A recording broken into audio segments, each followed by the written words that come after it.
students, welcome to your chemistry classroom, my YouTube channel Learn Chemi. So today we are going to start a new chapter from your 11th class chemistry NCERT book, and this is chemical bonding. Right. Before I proceed further in the chapter, what is a chemical bond? बहुत सारे बच्चे आप में से बोलेंगे ionic bond, covalent bond. That is type of covalent bond. Type of bond. It may be ionic or covalent. What is a covalent bond? It is a type of attraction. It's a force of attraction. The attractive force which holds together the constituent particles. अब वो constituent particles कुछ भी हो सकते हैं, ion हो सकते हैं, atoms हो सकती हैं, molecules हो सकते हैं. In a chemical species. In a chemical species is known as chemical bond. Means अगर ये दो ions हैं Na positive Cl negative, they are holded together. Okay, one hydrogen, another hydrogen, they are holded together. Hydrogen molecule, they are also holded together. Right? तो यहाँ पे दो ions, यहाँ पे दो atoms और यहाँ पे दो molecules. आपको पता है आयंस के बीच में इलेक्ट्रोस्टैटिक फोर्स ऑफ अट्रैक्शन, इनके बीच में कोवेलेंट बॉन्डिंग बन रही है, और दो मॉलिक्यूल्स के बीच में कौन सी force of attraction? That is van der Waals force of attraction. इसके अलावा और भी बहुत सारी फोर्सेस ऑफ अट्रैक्शन है. I am just explaining the definition जो हमने पढ़ी, that it is the attractive force which holds together the constituent species, and that constituent species may be ion, atom और molecule in a chemical species is known as chemical bond. Okay. अब अगली बात हमारे पास आई, why do atoms combine?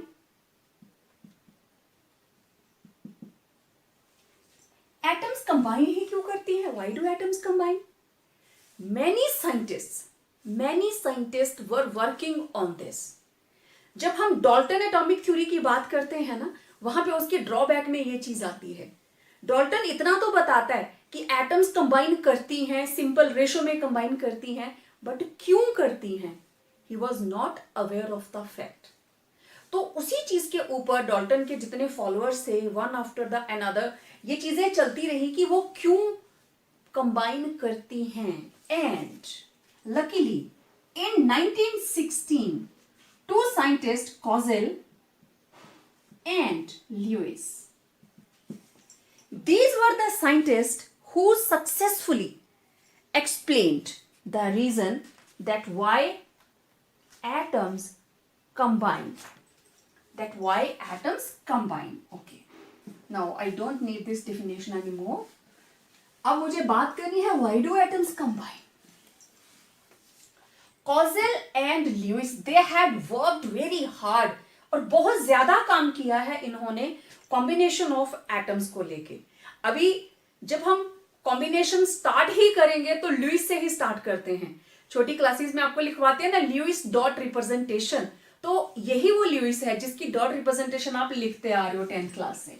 Okay, तो question is why do atoms combine? Why do atoms combine?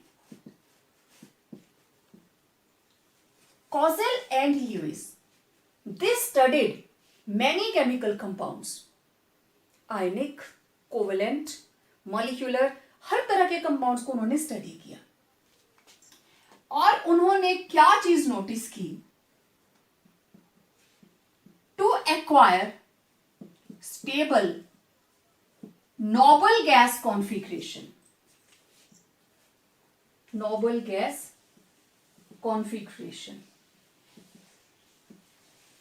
That is to complete their octet. अब इस चीज का क्या मतलब हुआ?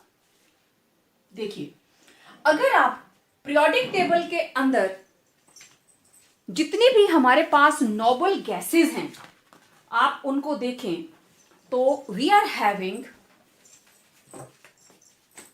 Helium, neon, argon, krypton, xenon and radon, right?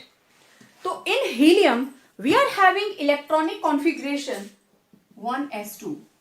Neon, it is 2s2 2p6. Argon 3s2 3p6. Krypton 4s2 4p6. Xenon 5s2 5p6. Radon 6s2 6p6. तो अगर आप देखें सिर्फ हीलियम को छोड़ के it is completing its duplet. Maximum 2 electron ही ये अटेन कर सकती है अपनी आउटर मोस्ट शेल के अंदर. लेकिन अगर आप बात करें नियॉन की, it is having 8 electrons. Same configuration आपको पता है group 18, it is Nobel gas configuration with general configuration NS2 NP6. Means all the noble gases are having 8 electrons in their outermost shell. और 8 से बनता है octa. तो this is called octet rule. Means to have, octet rule क्या है? To have 8 electrons in its outermost shell of electrons. Right? This is called octet rule. Okay. अब ये noble gases हैं and Kossel found that not only Kossel, और भी जितने scientist ने chemical bonding पे काम किया है, एक चीज सभी में कॉमन है एंड दैट इज जितनी भी नोबल गैसेस हैं, noble gases have the most stable configuration, most stable electronic configuration and this configuration is fully filled. This is fully filled. जब आप लोगों ने इलेक्ट्रॉनिक कॉन्फ़िगरेशन सीखी तो आपने वहां पे यह भी सीखा कि जब फुली फिल्ड हो या फुली हाफ फिल्ड हो, दोनों ही कंडीशंस क्या होती हैं? Symmetrical. And symmetry always leads to stability. Symmetry से हमेशा स्टेबिलिटी आती है. तो noble gas configuration is the most stable. और आपको पता है हर एटम की कोशिश है पीरियोडिक टेबल के अंदर सिर्फ ग्रुप 18 को छोड़कर बाकी सारे के सारे elements they are unstable. Yes, they are unstable. They don't have stable configuration. यही रीजन है that they exist in combined state in nature. Nature के अंदर जो हमारे पास नोबल गैसेज हैं, they exist independently. Independent molecular form में नहीं, दे एटॉमिक फॉर्म में एग्जिस्ट करती हैं. बाकी सारे के सारे elements other than silver, platinum, noble metals, gold, silver, right, सिर्फ ये एग्जिस्ट करती हैं कुछ 2-3 मेटल्स नेचर में इंडिपेंडेंट. अदरवाइज सारे के सारे एलिमेंट्स जो है दे आर अनस्टेबल. तो उनको स्टेबिलिटी के लिए क्या चाहिए? They will either lose electron और गेन इलेक्ट्रॉन और share electron just to complete their octet और ड्यूप्लेट. या तो ऑक्टेट कंप्लीट करना चाहेंगे या ड्यूप्लेट कंप्लीट करना चाहेंगे. अगर हम हाइड्रोजन की बात करें तो हाइड्रोजन के पास है 1 इलेक्ट्रॉन, दूसरी हाइड्रोजन के पास है 1 इलेक्ट्रॉन. ये दोनों आपस में कंबाइन करके बना लेते हैं हाइड्रोजन मॉलिक्यूल. अब ये दोनों ने 1-1 इलेक्ट्रॉन शेयर किया, इसके पास भी 2 इलेक्ट्रॉन और इसके पास भी 2 इलेक्ट्रॉन. तो हाइड्रोजन की कॉन्फ़िगरेशन क्या हो गई? 1s2.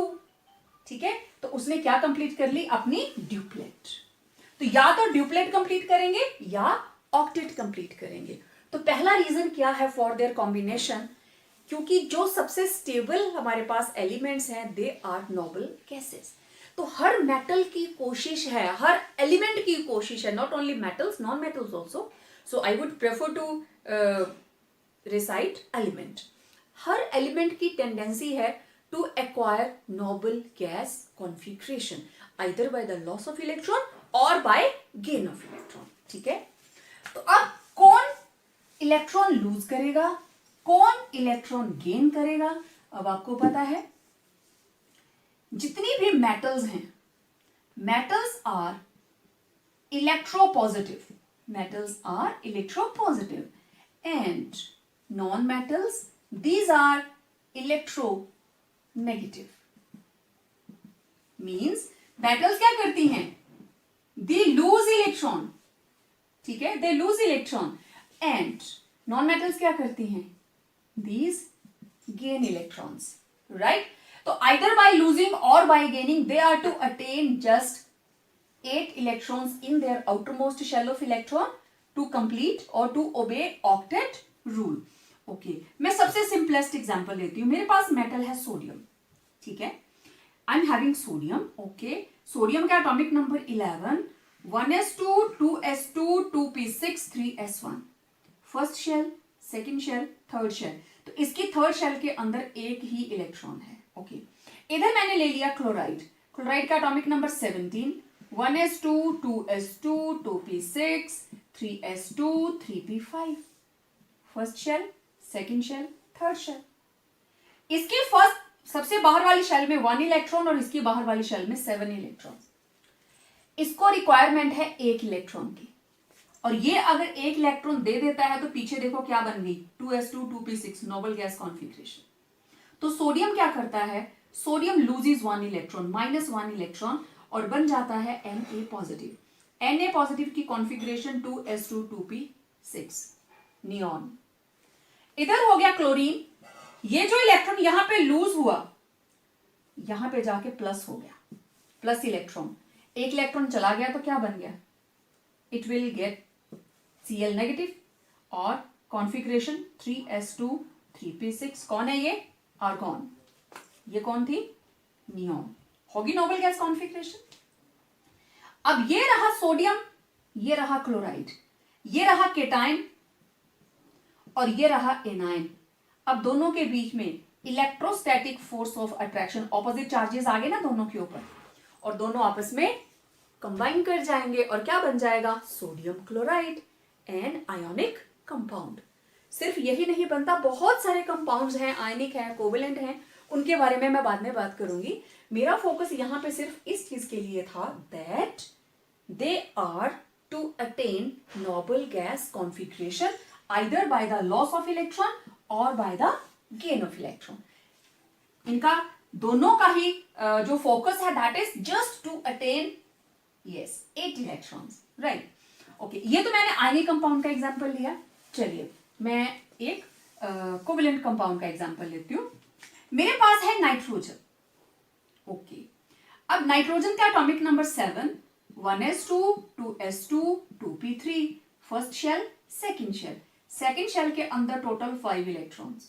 ओके, ये रहा एक नाइट्रोजन. तो नाइट्रोजन के पास है टोटल 5 इलेक्ट्रॉन. तो मैं ऐसे बना लू 1 2 3 4 5. नाइट्रोजन को अपनी ऑक्टेट कंप्लीट करने के लिए कितने इलेक्ट्रॉन चाहिए, 8 चाहिए ना, तो 3 चाहिए. इसको चाहिए 3 इलेक्ट्रॉन, तब नाइट्रोजन के अराउंड हो जाएंगे 8 इलेक्ट्रॉन. लेकिन 3 इलेक्ट्रॉन देंगे तब तो ये N3 नेगेटिव हो जाएगा, आयन बन जाएगा, अगेन अनस्टेबल. ओके, तो ये क्या करता है, एक नाइट्रोजन इधर, एक नाइट्रोजन इधर. ये दोनों नाइट्रोजन आपस में 3 इलेक्ट्रॉन शेयर कर लेते हैं.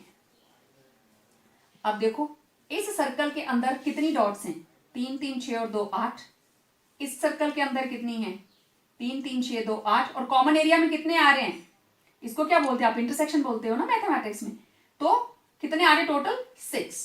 तो देखिए ये पहला पेयर सिंगल बॉन्ड, अगला पेयर, अगला पेयर. नाइट्रोजन नाइट्रोजन आपस में जुड़ गए ट्रिपल बॉन्ड के साथ. दोनों ने ही अपनी आउटर मोस्ट शेल में 8 इलेक्ट्रॉन कंप्लीट कर लिए.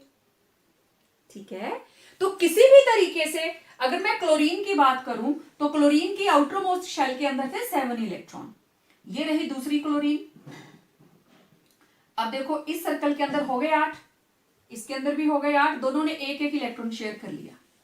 इसके पास भी 8 और इसके पास भी 8. ये कोवेलेंट बॉन्डिंग का एग्जांपल है. आगे मैं बहुत डिटेल में इसके ऊपर बात करने वाली हूं. मुझे सिर्फ आपको ये बताना है, चाहे वो आयनिक बॉन्ड हो, चाहे वो कोवेलेंट बॉन्ड हो, वो सिर्फ इसलिए कंबाइन करते हैं, चाहे इलेक्ट्रॉन लूज करें या गेन करें या शेयर करें, सिर्फ ऑक्टेट कंप्लीट करने के लिए. They have to obey octet rule, क्योंकि हर नोबल गैस की आउटरमोस्ट कॉन्फ़िगरेशन में कितने इलेक्ट्रॉन हैं, yes, NS2 NP6, total 8 electrons, right. Okay, ये तो एक बात हुई कि उनको स्टेबल नोबल गैस कॉन्फ़िगरेशन बनानी है, that is they have to complete their octet. Okay, अब एक और रीजन है, to acquire state of minimum energy, state of minimum energy. देखिए, नेचर के अंदर कौन सी स्टेट सबसे स्टेबल होती है, जिसकी एनर्जी सबसे कम होती है?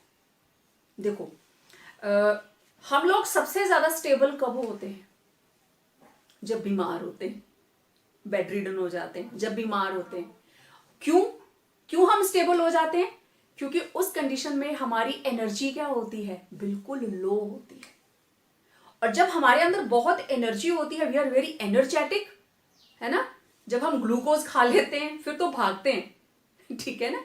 तो जब हम एनर्जेटिक फेज में हैं, हमारे अंदर बहुत एनर्जी है, then we are in excited state. तो सबसे लोएस्ट एनर्जी की जो स्टेट है, that is the state of maximum stability. State of minimum energy is the state of maximum stability, ठीक है। मतलब minimum energy means maximum stability. तो atoms की कोशिश क्या होती है कि वो कंबाइन करें और उनकी एनर्जी लो हो जाए। लो कैसे होगी? देखो बेटा, चाहे आयनिक बॉन्ड हो, चाहे कोवलेंट बॉन्ड हो, जब कभी बॉन्ड की फॉर्मेशन होती है, there is loss of energy. जब भी बॉन्ड्स की फॉर्मेशन होती है, हमेशा एनर्जी का लॉस होता है। मतलब ये ए कंपोनेंट, ये बी कंपोनेंट, दोनों आपस में जुड़े और बन गया ए बी, तो डेल्टा एच होगा नेगेटिव, एनर्जी बाहर जाएगी, प्रोसेस विल बी एक्सोथर्मिक। लेकिन अगर इस बॉन्ड को मुझे तोड़ना है, I have to supply energy. किसी भी बॉन्ड को तोड़ने के लिए एनर्जी हमें लगानी पड़ती है, ठीक है। जिस टाइम कहीं पे कंस्ट्रक्शन का काम चल रहा है और दीवारों पे जब सीमेंट कर दिया जाता है, प्लास्टर कर दिया जाता है, तो आप सुबह तराई करते हो ना, उसकी पानी देते हो, तो आपको साउंड सुनाई देती है। तो जितनी उसकी तराई करेंगे, जितनी उसमें से एनर्जी बाहर निकलेगी, सीमेंट की स्ट्रेंथ, बॉन्डिंग उतनी ही ज्यादा होगी, ठीक है। बॉन्डिंग बनेगी उतनी ही ज्यादा होगी। अच्छा, एक और मैं आपको सिंपल सा एग्जांपल देती हूं। आपको पता है calcium oxide, calcium oxide, this is quicklime, है ना, दिस इज क्विकलाइन, चूना जिसको बोल देते हैं। हमने इसमें वाटर ऐड किया। कभी देखा है किसी ने जहां पे पेंट करने वाले लगे होते हैं, चूना लगाते हैं, पानी में घोलते हैं पहले, है ना। कभी भी वो प्लास्टिक की बाल्टी यूज नहीं करते हैं, लोहे की बाल्टी लेते हैं। जैसे ही ये पानी इसमें ऐड होता है, उसमें बॉइलिंग स्टार्ट हो जाती है, इतनी ज्यादा एनर्जी बाहर निकलती है दैट इट स्टार्ट्स बॉइलिंग। क्यों? अब आगे बना CaOH ट्वाइस, कैल्शियम हाइड्रोक्साइड, ठीक है। तो यहां कैल्शियम के ऊपर है 2 पॉजिटिव चार्ज और उसके साथ लग जाते हैं 2 OH नेगेटिव। यहां पे था simple calcium oxide, single bond, यहां पे हो गए कैल्शियम के साथ 2 OH नेगेटिव लगे हैं, ठीक है। तो बॉन्डिंग डबल हो गई, इधर एनर्जी बाहर जाएगी। अब ये बन गया स्लेक्ड लाइन, बिना बुझा हुआ चूना, बुझा हुआ चूना। अब इसके अंदर जितनी, बुझ कैसे गया? क्योंकि उसके अंदर जितनी भी हीट थी वो तो सारी की सारी निकल गई। तो मेरा कहने का मतलब, whenever there is a bond formation, there is always loss of energy, ठीक है। अब मैं एक एग्जांपल आपको लेके बताती हूँ। नो डाउट इस एग्जांपल को हमने आगे भी करना है, जस्ट आपको थोड़ा सा ये कंसेप्ट अच्छे से समझ आ जाए उसके लिए। देखिए, ये मेरे पास है सोडियम, इधर है मेरे पास chlorine, atomic number 11, atomic number 17, ठीक है। अब मैं इसकी जर्नल जो हम पहले वाली 10th में लिखते थे ना, 281 और इसकी है 287, यही है ना कॉन्फिगरेशन, ओके। देखिए, जब हमने सोडियम में से इलेक्ट्रॉन हटाना है तो पहले इसको क्या करना पड़ेगा, सॉलिड से गैशियस स्टेट में लेके गए, सोडियम गैशियस, तो यहां पे लगी सब्लिमेशन, इसको सबलाइन किया। फिर इसमें से हमने इलेक्ट्रॉन निकाला, कौन सी एनर्जी लगी, आयोनाइजेशन एंथैल्पी, ये भी हमने लगाई, ये भी हमने लगाई, और ये बन गया Na positive gaseous cation. Okay, ये थी क्लोरीन, ठीक है। चलो मैं इसको यहीं से टेकअप करती हूं, गैसियस फॉर्म, इसने एक इलेक्ट्रॉन एक्सेप्ट किया, तो यहां पे क्या निकला, इलेक्ट्रॉन गेन एंथैल्पी, और आपको पता है ये एनर्जी नेगेटिव होगी, और ये क्या बन जाएगा, Cl नेगेटिव, ठीक है। अब ये केटाइन और ये एनाइन, ठीक है। जब ये दोनों आपस में जुड़ेंगे, केटाइन और A9, through electrostatic force of attraction, ये आपस में जुड़े, तो ये बन गया NaCl, और जब NaCl बना तो इसमें से बाहर निकली लैटिस एनर्जी। केटाइन और एनाइन जब दोनों इतनी अट्रैक्शन के साथ एक दूसरे की तरफ आएंगे, because they are oppositely charge, बहुत स्ट्रॉन्ग अट्रैक्शन होगी, तो जो एनर्जी बाहर जाएगी that is called lattice energy, उसको बोलते हैं लैटिस एनर्जी। अब ये एनर्जी जितनी ज्यादा बाहर जाएगी, ये कंपाउंड उतना ही ज्यादा स्टेबल होगा। एंड टेबल सॉल्ट, नमक, this is the best example. अब आप देखो, आप पानी में नमक घोल दीजिए, उसको बॉईल करना स्टार्ट कर दो, सारा पानी उड़ जाएगा, नीचे नमक रह जाएगा, सोडियम क्लोराइड नीचे रह जाएगा, फिर उसको गर्म करते जाओ, वो मेल्ट नहीं करेगा, इतना ज्यादा स्टेबल होता है। केटाइन और एनाइन की फोर्स ऑफ अट्रैक्शन इतनी ज्यादा स्टेबल है उसके अंदर। अब जितनी एनर्जी बाहर जाएगी, अब उसको तोड़ना है ना, तो उतनी एनर्जी आप लगाएंगे तभी बॉन्ड टूटेगा। तो लैटिस एनर्जी हम इसको कैसे डिफाइन करते हैं, this is amount of energy released when two oppositely charged ions combine। दो oppositely charged ion जब combine करते हैं तो जो amount of energy release होता है that is called lattice energy, और amount of energy required to break a compound, a ionic compound, into its constituent ions। तो ये दोनों ही डेफिनेशंस किसकी हैं, लैटिस एनर्जी की, दोनों ही किसकी डेफिनेशन है, लैटिस एनर्जी की। इनके जुड़ने पर बाहर निकलने वाली energy that is lattice energy. इसको वापस आयंस में तोड़ने के लिए जो एनर्जी लगेगी वो भी क्या रहेगी, लैटिस एनर्जी। तो आपने देखा, जब भी एटम्स कंबाइन करती हैं there is loss of energy, energy बाहर जाती है, चाहे कोवलेंट बॉन्ड बने चाहे आयोनिक बॉन्ड बने, एनर्जी हमेशा रिलीज ही होगी, ठीक है। तो ये है दूसरा reason why do atoms combine. तो आपने क्या सीखा, एक वो कंबाइन करती हैं in order to complete their octet, and दूसरा they combine in order to attain a state of minimum energy and maximum stability, right? Okay, now what are Lewis dot symbols? अब ल्यूइस ने chemical bonding के process को easily understand करने के लिए, not only करने के लिए, हमें करवाने के लिए क्या किया, हर एलिमेंट की इलेक्ट्रॉन डॉट रिप्रेजेंटेशन बना दी, और उसमें वो क्या रिप्रेजेंट करता है, उसकी आउटर मोस्ट कॉन्फ़िगरेशन। क्यों, क्योंकि जब भी केमिकल बॉन्डिंग होती है पार्टिसिपेट कौन करता है, आउटर मोस्ट शेल, चाहे इलेक्ट्रॉन देना है चाहे इलेक्ट्रॉन लेना है, participation will be of outer most shell of electrons. तो बहुत सिंपल है, जितने भी वैलेंस इलेक्ट्रॉन्स हैं, वैलेंस शेल इलेक्ट्रॉन्स, और मैं इसको ऐसे लिखूं और सिंपल करके, electrons present in valence shell, और वैलेंस शेल कौन सी होती है, outer most shell, outer most shell are represented as dot around the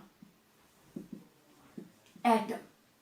This is called Lewis dot symbol. ठीक है, ओके देखो हाइड्रोजन, हाइड्रोजन का एटॉमिक नंबर 1s1। तो outer most shell of electron में कितने इलेक्ट्रॉन है? 1। तो यहां मैं लिखूंगी ल्यूइस सिंबल। तो क्या बना? हाइड्रोजन, और हाइड्रोजन के साथ लग गई एक dot. Okay, helium atomic number 2 1s2। तो आउटर मोस्ट कॉन्फिगरेशन 1s2, तो इसका सिंबल क्या रहेगा? हीलियम। हीलियम के साथ लग गए 2 electron. Okay, atomic number 3 this is lithium 1s2 2s1। ये रही outer most shell of electron. 2s2 1 complete हो गई, सेकेंड शेल में एक इलेक्ट्रॉन। तो लिथियम हम कैसे रिप्रेजेंट करेंगे? लिथियम के साथ लग गया एक electron. Okay, atomic number 4 beryllium atomic number 4 1s2 2s2। तो आउटर मोस्ट शेल में कितने इलेक्ट्रॉन्स आ गए? 2। तो हम बेरिलियम को कैसे शो करेंगे? 1 2। Okay, atomic number 5 1s2 2s2 2p1। Okay, तो आउटर मोस्ट शेल में कितने इलेक्ट्रॉन है? 1। जी नहीं, 3 हैं, क्योंकि ये रही second shell 2s2 2p1 second shell. Principal quantum number को देखना है आपने। तो टोटल कितने इलेक्ट्रॉन्स आए? 3। तो आप बोरोन को कैसे रिप्रेजेंट करोगे? 1 2 3। Okay, atomic number 6 carbon 1s2 2s2 2p2। तो अब ये देखिए सेकेंड शेल के अंदर टोटल कितने इलेक्ट्रॉन्स हैं? 4। तो कार्बन 1 2 3 4। तो कार्बन के हो गए 4 डॉट्स। तो इस तरीके से आप जितने भी एलिमेंट्स ले सकते हैं, आप उनकी आउटर मोस्ट शेल को डॉट्स लगाकर रिप्रेजेंट करेंगे। ठीक है, मैं इसके बाद इधर आ रही हूं, nitrogen 7।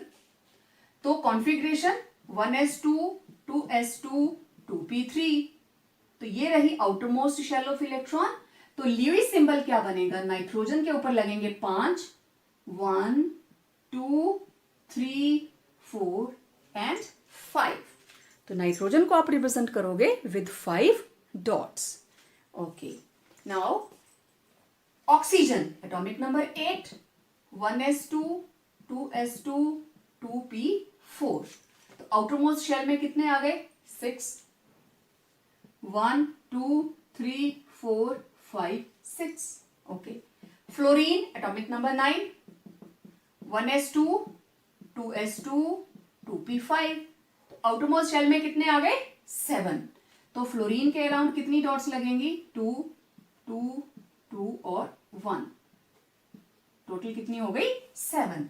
Okay, neon atomic number 10 1s2 2s2 2p6। This is outermost shell.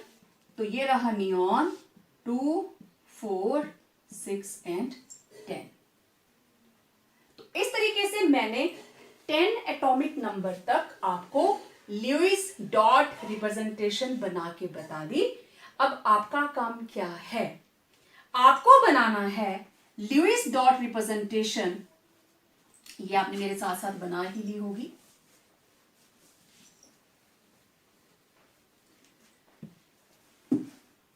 Sodium, sodium का एटॉमिक नंबर है 11 1s2 2s2 2p6 3s1। मैं नहीं बताऊंगी उसका ल्यूइस सिंबल क्या होगा, ये आपको लिखना है।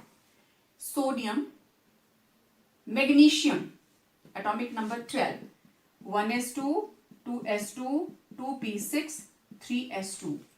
ठीक है, और इसके बाद आपने बनाना है potassium atomic number 19, calcium atomic number 20, chlorine atomic number 27, then sulphur atomic number 16, phosphorus atomic number 15। बहुत हैं इतने, 1 2 3 4 5 6 7। ओके, कुछ और लिखूं? फास्फोरस हो गया, सिलिकॉन, तो ये आ जाएगा एटॉमिक नंबर 14। ठीक है, इसके बाद आपने लिखना है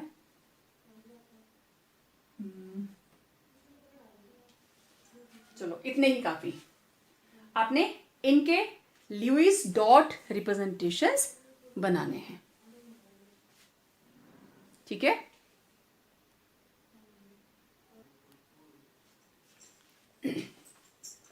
ओके तो ये हमने एटम्स के ल्यूइस डॉट रिप्रेजेंटेशंस बना लिए। ओके, अब देखो बेटा, आपको किसी आयन की भी ल्यूइस डॉट रिप्रेजेंटेशन आ सकती है। ठीक है, मुझे चाहिए Lewis dot representation of Na positive. Na positive का ल्यूइस डॉट रिप्रेजेंटेशन क्या होगा? ठीक, देखो, जब ये सिंपल सोडियम है, atomic number 11, 1s2 2s2 2p6 3s1, now this is it's outermost configuration. तो इसका सिंबल क्या लगा? सोडियम के साथ ओनली वन डॉट।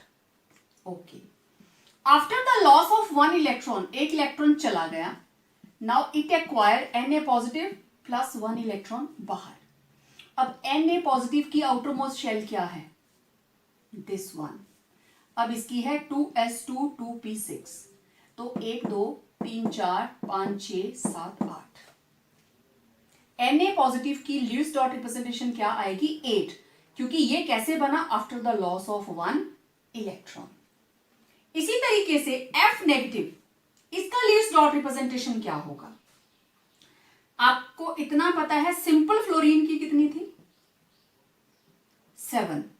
इसने एक इलेक्ट्रॉन एक्सेप्ट किया और ये बन गया F नेगेटिव।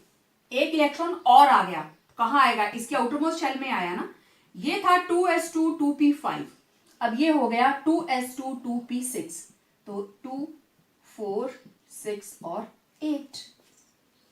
तो इस तरीके से आप किसी भी आयन की भी ल्यूइस डॉट रिप्रेजेंटेशन लिख सकते हो। मैं एक और एग्जांपल देती हूं आपको। आपको लिखना है O2 नेगेटिव का। अब आपको सिंपल ऑक्सीजन का तो पता है क्या होता है? Oxygen 1s2 2s2 2p4, atomic number 8। तो आउटरमोस्ट शेल में है टोटल 6 इलेक्ट्रॉन्स। Okay, 1 2 3 4 5 and 6। ये आए इधर से दो और इलेक्ट्रॉन, 2 नेगेटिव का मतलब 2 इलेक्ट्रॉन इसने गेन किए, तो ये बन जाएगा O2 नेगेटिव। लेकिन अब टोटल इलेक्ट्रॉन्स कितने हो गए? 2s2 2p4, अब ये क्या हो गया? 2s2 2p6, 2 electron extra 2p4। अब ये 2 इलेक्ट्रॉन इसमें ऐड होंगे तो 4 की जगह क्या हो जाएगा? 6। और इलेक्ट्रॉन्स कितने हो गए?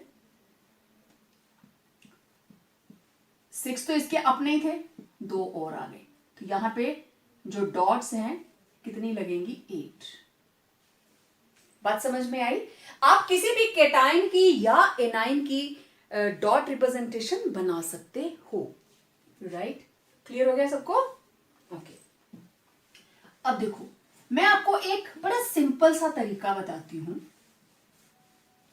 उसके लिए बस आपको करना क्या है? थोड़ा सा ग्रुप्स का ध्यान रखना है।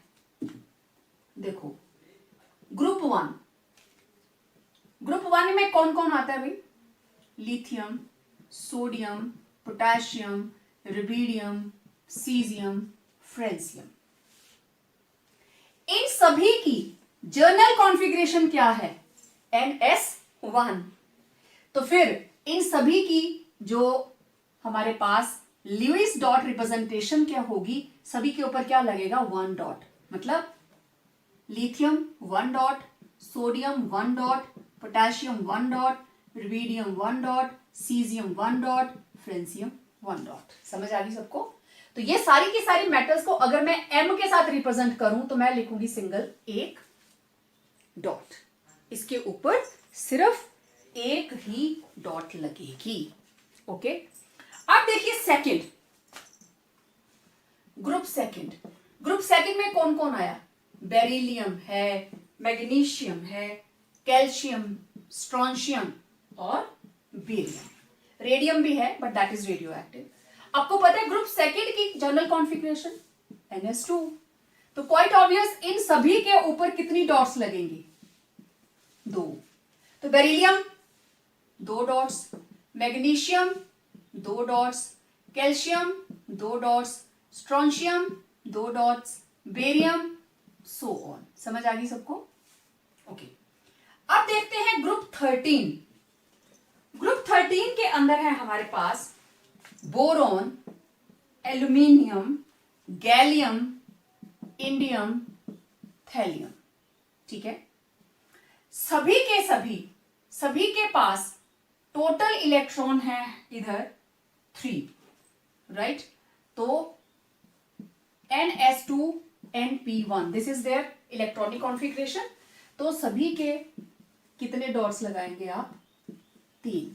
फॉर एग्जाम्पल बोरोन के 3, एल्यूमिनियम के 3, गैलियम के 3 एंड सो। ठीक है, इसी तरीके से ग्रुप 14 जिसको हम बोल देते हैं कार्बन फैमिली। कार्बन फैमिली के अंदर प्रेजेंट है carbon, silicon, germanium, stannous, then lead, right? इन सभी की जनरल कॉन्फ़िगरेशन NS2 NP2। तो आप इनकी आउटर मोस्ट कॉन्फ़िगरेशन जब लिखेंगे तो कितने डॉट्स लगेंगे सबके साथ? 4, है ना? कार्बन को कैसे लगाते हो आप? ऐसे 4। सिलिकॉन को भी क्या लगाओगे? 4 एंड सो ऑन। इसी तरीके से group 15 nitrogen family, nitrogen, phosphorus, then arsenic, antimony, bismuth. इनके जनरल कॉन्फ़िगरेशन NS2 NP3। तो टोटल कितने हो गए? 5। तो सभी के अराउंड टोटल 5 डॉट्स लगेंगे। इसी तरीके से group 16 that is oxygen family, oxygen, sulphur, selenium, tellurium and after tellurium there is polonium. इन सभी की NS2 NP4 और जो भी इसमें होंगे उनके अराउंड टोटल लग जाएंगी 6 डॉट्स। ऐसे ही group 17 fluorine, chlorine, bromine, iodine, then astatine. तो इन सभी की कॉन्फ़िगरेशन NS2 NP5। तो सभी के अराउंड जितनी भी हैलोजन्स हैं, हैलोजन्स को हम X से नोट करते हैं, राइट? तो 1 2 3 4 5 6 और 7 डॉट्स लगेंगी। अब चाहे फ्लोरीन हो, क्लोरीन हो, ब्रोमीन हो, आयोडीन हो, एस्टेटीन हो, सभी के अराउंड 7 डॉट्स लगेंगी। इस तरीके से बेटा आप किसी को भी हर चीज को रट्टा मारने की जरूरत नहीं है। आपको पता है हर ग्रुप की कॉन्फ़िगरेशन सेम होती है। Why they are placed in the same group? Because they are having similar electronic configuration. ठीक है, तो आप लिथियम, सोडियम, पोटेशियम, रुबिडियम, क्योंकि हर बार हमें कॉन्फ़िगरेशन याद नहीं भी रहती है, एटॉमिक नंबर याद नहीं भी रहता है, लेकिन अगर आपको ग्रुप याद है, ये किसके ग्रुप का मेंबर है, तो आप आसानी से पता लगा सकते हैं कि इसकी आउटर मोस्ट शेल के अंदर मुझे कितने डॉट्स लगाने हैं, right? Well, I hope you people enjoyed the lecture. Next video के अंदर हम different type of chemical bondings के बारे में बात करेंगे और उनको डिटेल में पढ़ेंगे। इस वीडियो को लाइक कीजिए, शेयर कीजिए और चैनल को सब्सक्राइब कीजिए सो दैट आप जब चाहे वीडियो को देख सकें। तो जब तक हम नेक्स्ट वीडियो लेकर आपसे मिलें, till then stay home, stay safe.